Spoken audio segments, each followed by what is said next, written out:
Hi, Les from Retired and Living the Dream, and today's video is going to be about the UK state pension rip-off for those people who decide that they want to live abroad in their golden years and their retirement years. Now, maybe you know about this and maybe you don't know about this, and but it's something to bear in mind. And I'm going to give you a couple of possible solutions on how you can get your pension increases in one go, and it's not difficult to do. Now, I did a video a couple of years or so ago with regard to this because it's just sort of gnarling me a little bit, the fact that if you decide to live abroad in certain countries, then you don't get your pension increase. So basically, whenever you claim it, it is frozen at that rate. Now, I'm about 2.5 years away from claiming my pension, so whatever increases go up, I'll get them before I claim my pension. But for those people that are already claiming the pension, and obviously living in Thailand, because this is where I'm living in Thailand, it actually doesn't go up if you tell the pensions department that you are living in Thailand.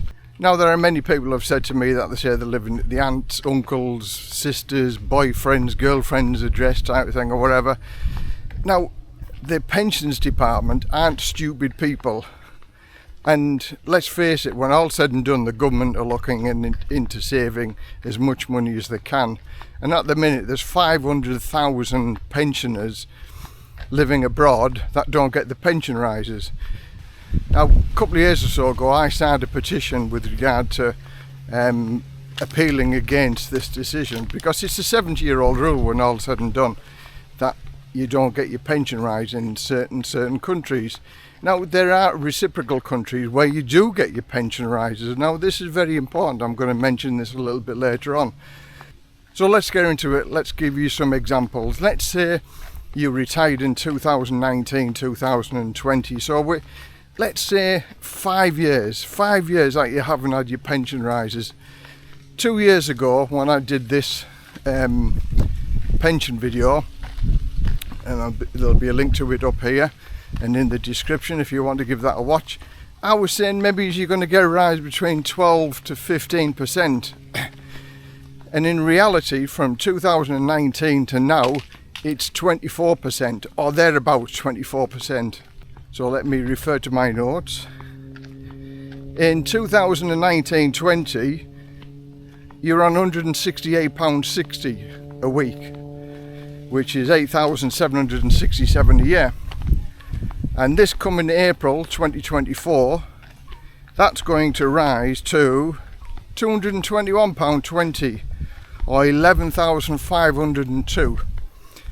So in them few years, it has gone up £2,735.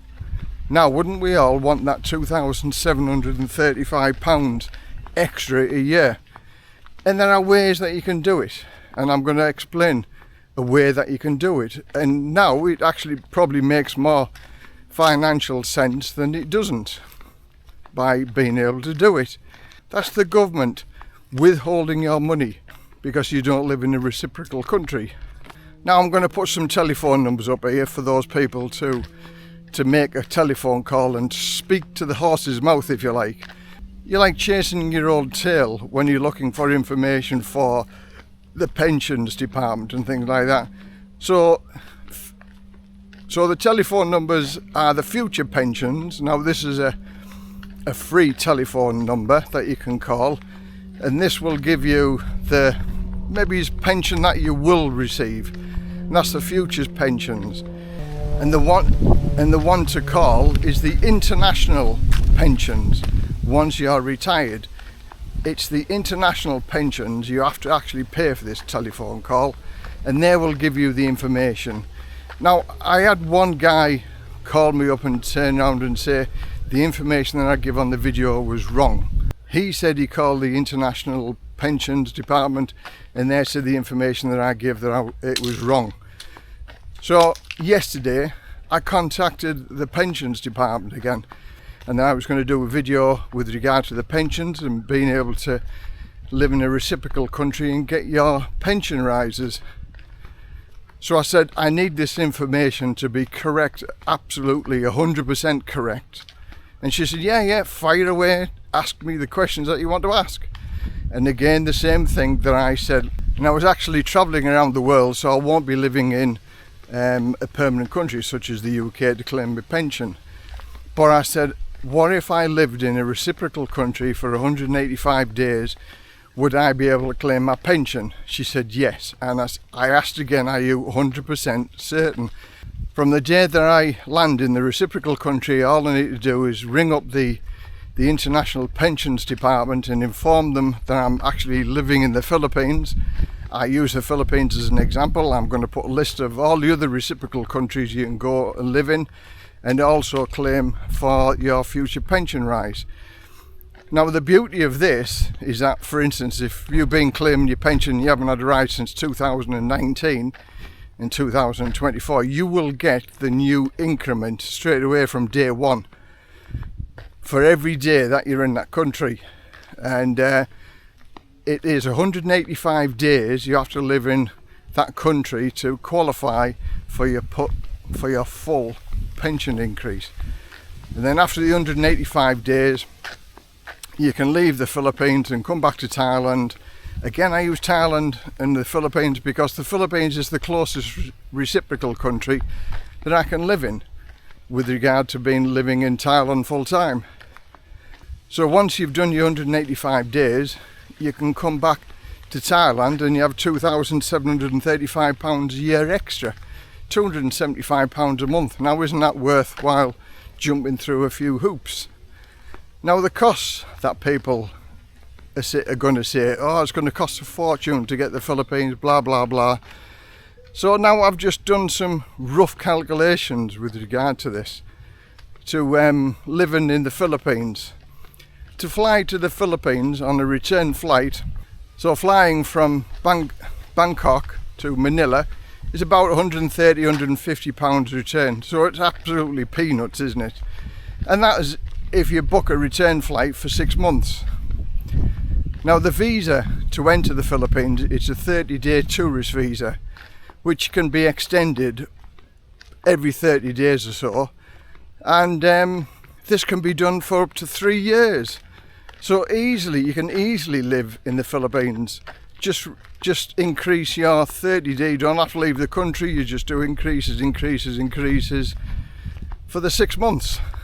And 1,500 pesos, I think it is, for each month of, upping your visa. So that's not expensive, is it? And I'm also going to put in the description a link to one video. There are many, and you can take your time, look whatever videos you want, about living in the Philippines on $1,000, which is about just short of £800 a month, which is what the state pension is. So it just goes to show that you can live in the Philippines on your state pension. And let's face it, if you're getting an extra £270 a month, that's a quarter, well, more than a quarter of the price of living there when all said and done. So in reality, the government are paying you to have a holiday with your own money. And then once you've got your own money, once you've done your 185 days, then you move back to Thailand or wherever you want to go around the world. So it's not an expensive way to do it. Okay, it's a bit of hassle, but you can actually take your girlfriend with you as well, if you've got a Thai girlfriend or a Thai wife, because a Thai person just does exactly the same, 30 days tourist visa, and then they extend that. But if you don't want to do a 6 month stay straight away in the Philippines, you want to do 3 months, have 3 months off, then do another 3 months, as long as it combines to 185 days you've spent in that country, you qualify in the financial year. That's from April to April. So as long as you've done them 185 days in a 6 month stint, 185 days, you qualify for the new payments. So isn't that worthwhile doing? For me it is anyway. there's rumours that the triple lock's going to be axed or whatever, because when you listen to all the people talking about the pensions with a triple lock and things like that, it is unsustainable. So what other things or objects are going to put in the road of people claiming their pensions if you don't live in the UK? So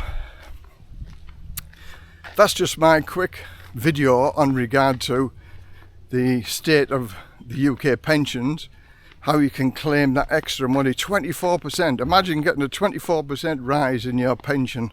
That's not to be sniffed at, is it? A 24% pay rise. I'd go for that. So leave your comments down below. If you've got any questions, feel free to ask wherever you want. If I can answer the questions, then I'll gladly give you the answers that I can give you. But I'll put these telephone numbers in the description below. Give it a like, subscribe, it'd be nice. So from Les, retired and living the dream in Thailand, bye for now.